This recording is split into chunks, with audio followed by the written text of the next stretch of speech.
Hi, this is Robert Evatt, tech writer with the Tulsa World. Well, if you've been using a cell phone at all, I bet you probably remember the RAZR line.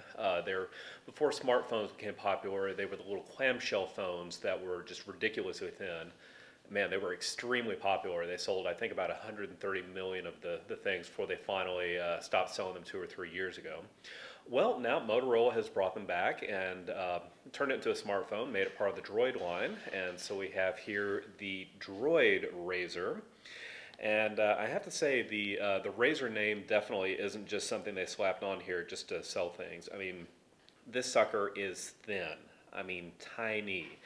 It's barely a quarter of an inch thick throughout most of the body here. I mean, it's just strikingly thin. It's hard not to just kind of be amazed at it. It's not completely thin all the way through, since like some of the other droids, it bulges out slightly for the camera part here, but that's only a tiny part here, and it's blended into the phone design well, much better than some of the other droids that bulge out at the, or Android phones that bulge out at the top. And though it's thin, it doesn't feel flimsy at all. It feels like a good solid build. I mean, it doesn't feel like something you're going to accidentally break. So they've really did a fantastic job on this design.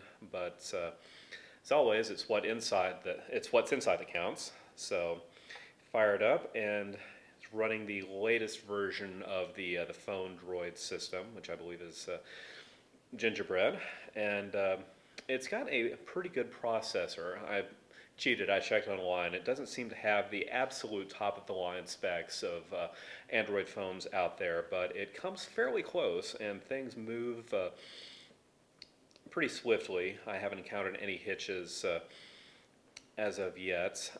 It's got a HDMI out and records in 1080p, so it's got pretty much all of the features that you'd want in a top-of-the-line droid. The camera works well. Now the apps here, the apps page runs a little different in that, like the main page, it slides from side to side rather than going up.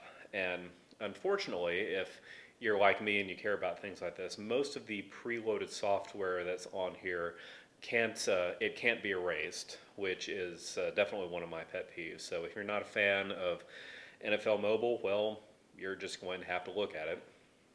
So, at any rate, one of the other things that makes this phone different is a new feature called Smart Actions, which is a pretty interesting little system here. What it is that it's kind of an if-then system. So, say we look at some of the samples here, look for home settings. So, if the GPS detects that you're at home, it'll set the ringer volume to 100%.